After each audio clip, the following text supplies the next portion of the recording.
بسم اللہ الرحمن الرحیم۔ یہاں سے سورۃ الناس شروع ہو رہی ہے۔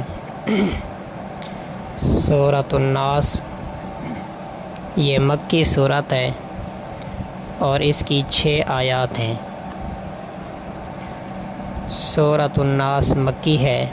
مکی وہ صورتیں کہلاتی ہیں جو کہ ہجرت سے پہلے نازل ہوئیں، اور وہ صورتیں جو ہجرت کے بعد نازل ہوئیں وہ مدنی صورتیں کہلاتی ہیں۔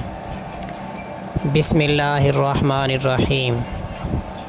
بسم اللہ یہ اصل میں بسم اللہ ہے، تو با کا معنی ہے کے ساتھ، اسم کا معنی ہے نام، اللہ کا معنی اللہ، اللہ کے نام کے ساتھ، الرحمن جو بے حد مہربان، الرحیم نہایت رحم کرنے والا ہے۔ اب بسم اللہ پوری کا ترجمہ: اللہ کے نام کے ساتھ جو بڑا مہربان نہایت رحم کرنے والا ہے۔ سورۃ الناس۔ قل اعوذ برب الناس۔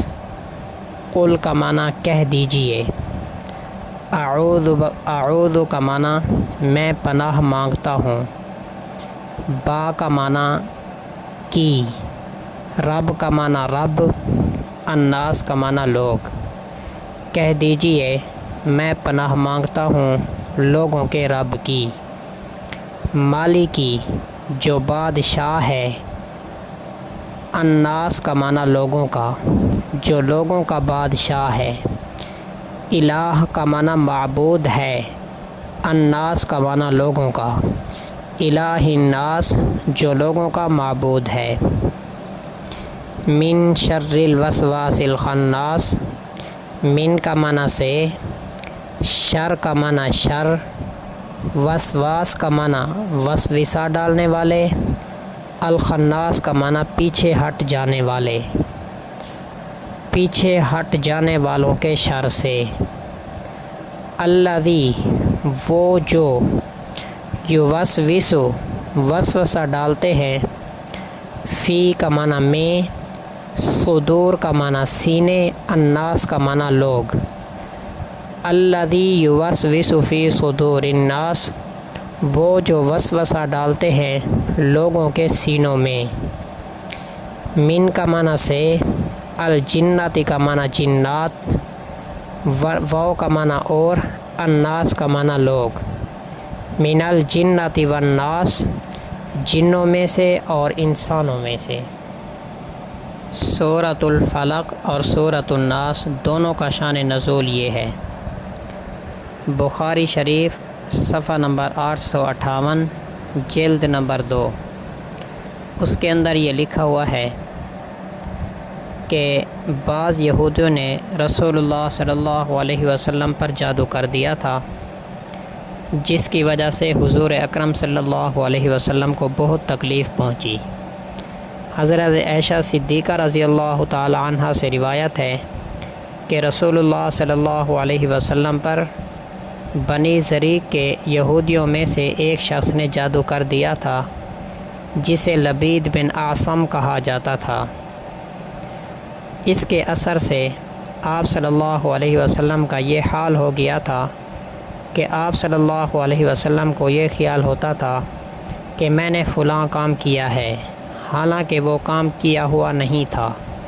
یہاں تک کہ جب ایک رات رسول اللہ صلی اللہ علیہ وسلم نے اللہ تعالیٰ سے دعا کی، پھر فرمایا کہ عائشہ، مجھے اللہ تعالیٰ نے بتا دیا ہے جو کچھ میں نے اپنے مرض کے بارے میں اللہ تبارک و تعالیٰ سے دریافت کیا تھا۔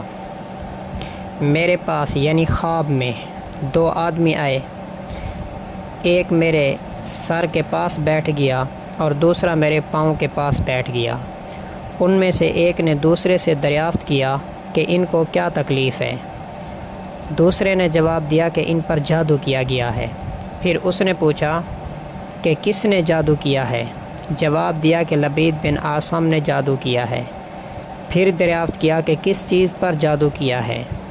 جواب دیا کہ کنگھی سے نکالے ہوئے بالوں پر اور کھجور کے پٹھوں پر جادو کیا ہے۔ پھر سائل نے دریافت کیا کہ یہ چیزیں کہاں ہیں؟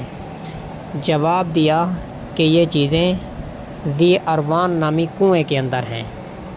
حضرت عائشہ صدیقہ رضی اللہ تعالی عنہ فرماتی ہیں کہ اس خواب کے بعد رسول اللہ صلی اللہ علیہ وسلم اپنے چند صحابہ کرام کے ساتھ تشریف لے گئے۔ وہاں جا کر دیکھا کہ اس کنویں کا پانی ایسا رنگین ہو چکا تھا جیسے اس میں مہندی ڈال دی گئی ہو، اور وہاں جو کھجور کے درخت تھے وہ ایسے معلوم ہوتے تھے جیسے شیاطین کے سر ہوں۔ حضرت عائشہ صدیقہ رضی اللہ تعالی عنہ نے فرمایا کہ آپ صلی اللہ علیہ وسلم نے ان چیزوں کو نکالا کیوں نہیں؟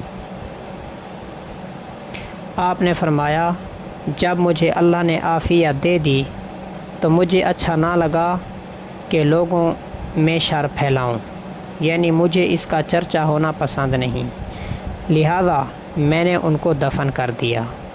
یہ صحیح بخاری کے اندر ہے۔